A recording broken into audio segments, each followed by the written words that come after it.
Hi, I'm Chris and I live in Australia, and I'm going to have a talk about immigration and its impact on housing. It's uncomfortable for some to hear, and it's been made uncomfortable to talk about. As you watch through this video, I won't talk about race or ethnicity. I'll be talking about numbers and impacts. I'll be accused of being racist just because I've had the courage to sit here and speak up. As you hear me out, you'll hear that I'm not anti-immigration, but like the silent majority, simply want it to be sustainable. So this is where we're at. Rental availability, it's dire. Rental costs have skyrocketed. Housing prices to buy, it's skyrocketed too, and 90% of housing is unaffordable to the average Australian on the median income. My country, it's pedal to the metal, where leaders are trying to drive us towards Big Australia. A Big Australia policy which lowers the quality of life for the majority living here, all in the name of showing that Australia is growing on the charts. We aren't in a good spot, and things need to change. So I guess we can firstly stabilise this country from sinking, and then get the mass up and start heading in the right direction again. Over the last few years, immigration it's been the size of Canberra, Hobart and Darwin combined, coming in year after year. The 2023 to 2024 financial year saw 667,000 people migrate to Australia. Across the same period, 158,000 dwellings were built. That's one house, or one unit, for every 4 people migrating in. And sure, some houses have 5 rooms, some units only have 1 room. But there's just not enough housing being built for the amount of people coming in. In the last 3 years to current, over 1.5 million people have migrated to Australia on various visa types. That is a significant amount in such a short period of time, considering we only have a population of just under 27 million people. February this year alone, we had 200,000 people migrate to Australia. That's in February. 166,000 that month were on student visas. To put in perspective, from the grade 12 students of Australia, all Australia-wide in 2023, 124,000 Australians who graduated went to university. In February 2025, 166,000 students came in. That's 42,000 more students coming in from overseas than the entire year of Australians graduating from high school. And to be clear, it's not that there's a small amount of Australians from high school going to university. Over half of Australians that leave grade 12 enroll to uni. And more overseas students came in a single month than an entire year's cohort of graduating Australians.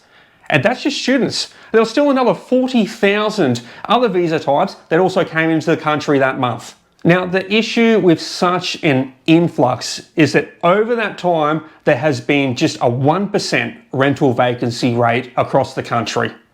On average, there's 100 applications per rental listing.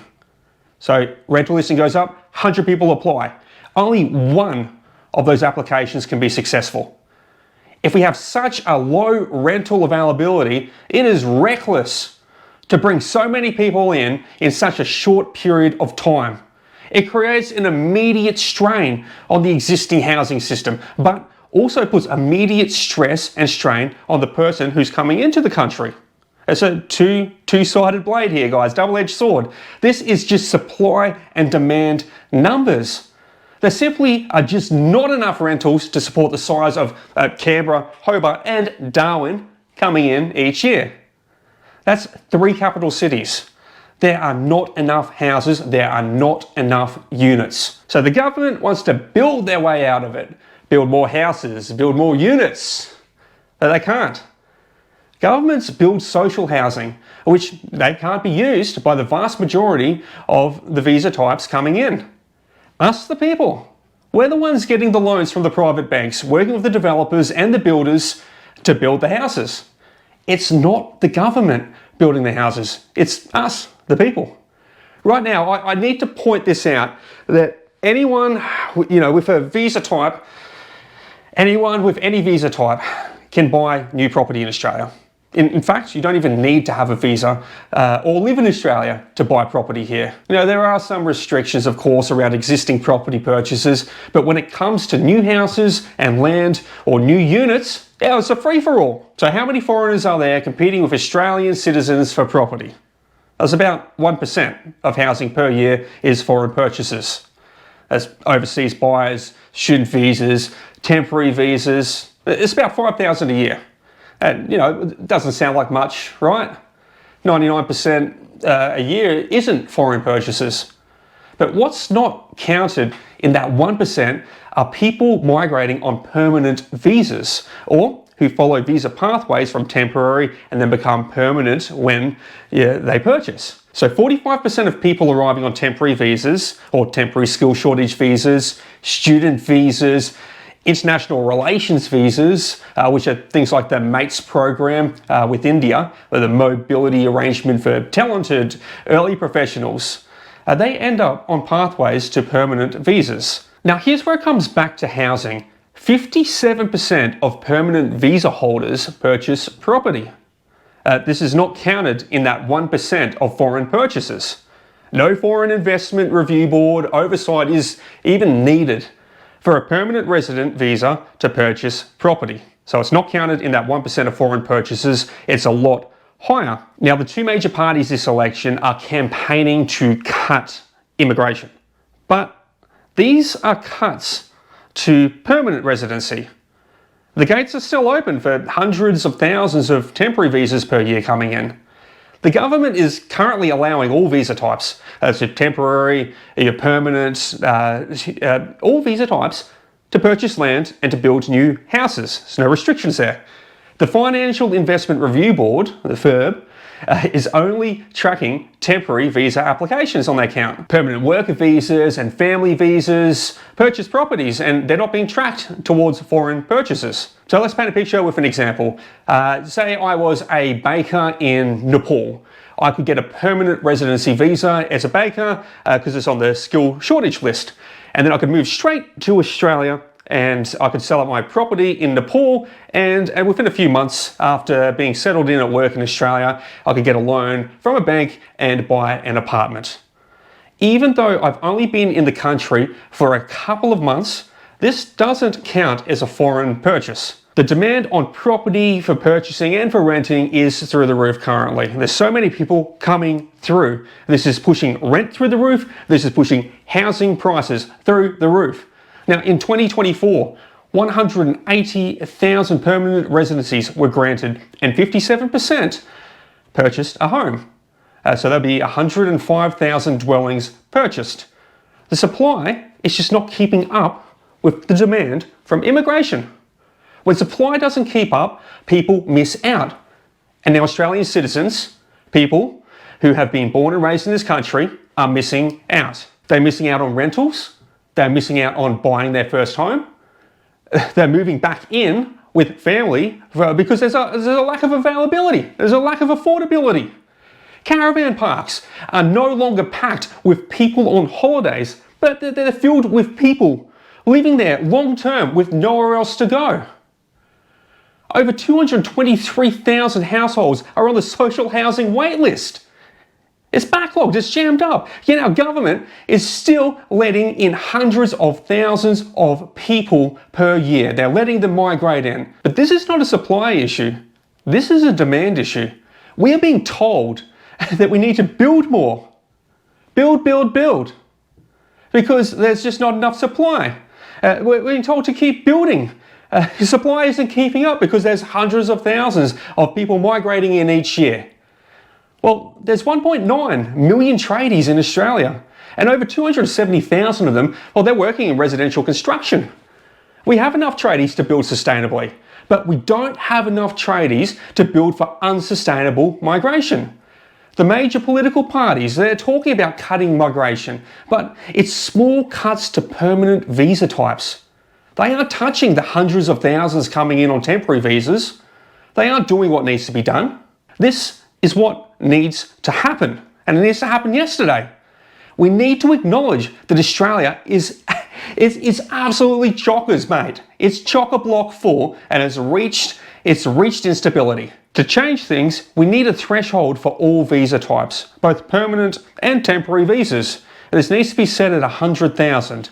And of course, there's going to be some tweaking. It's like, well, how many are permanent visas? How many are temporary visas? And, you can work that out as you start going through it. You can figure the numbers out later, but we need a cap on it. And we need to say, this is the most we can sustainably bring in each year. We can't have Canberra, Darwin, Hobart coming in every single year. It's too much. Now, next is the MATES program. So the MATES program with India, that allows people from India to migrate through underneath a political program that Albanese set up. This needs to be scrapped. Okay, that was the Albanese government. They did a deal with India's Prime Minister Modi to allow more Indians to migrate through. In return, there was a bit of a trade tariff sweetener that occurred there. So some better trade tariffs between Australia and India, but at the same time, more immigration was allowed to come through under a special political program called the MATES program. So we've got to get rid of that one.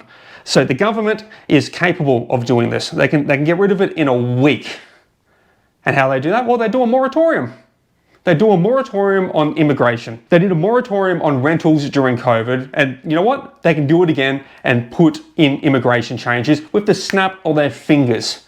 The point I'm making here is a moratorium can be done to immigration. That option is on the table. But what needs to be done is you need to cut the influx back. You need to let it stabilise. Our tradies, they'll keep building. The housing supply will increase over time. They'll keep building. We just need to cut back the demand of so many people coming in for the builders to catch up. It's not getting more builders in, it's let them catch up, slow the demand. You give it a little bit of time. This will slow the house prices down a little bit. It's going to slow down some growth to maybe even stagnate it a little bit. I know it sounds scary, but housing won't crash. It will slow in price, it'll slow in growth, it'll stagnate, but it won't crash. Now, if this happens and you're a homeowner, there's not such demand coming through and you're just paying off your mortgage, well, guess what happens? Nothing changes. You just keep paying off your mortgage. Nothing changes. It's all fine. Doesn't crash. Now, if you have paid off your mortgage as well, nothing changes. You just keep living your life. But as demand drops off, and for the rental market, now let's look at people who are homeless, people who have had to move to the caravan parks, people who've moved back in with family as an emergency. Well, they'll start to move back into units and houses as they become available. Our displaced population over time, they'll be rehomed. We'll see 100 rental applications per house drop down to a handful. Now, if you have immigrated here and you have made it to a permanent residency status, well, this will give you a chance to improve your quality of life too. It'll give you a chance to give you a better shot in Australia. Because that's why you moved here, right? You wanted a better life for yourself? Now, the next thing is a ban on all foreign residential property purchases. So people overseas cannot buy residential property in Australia. We need to get that in place.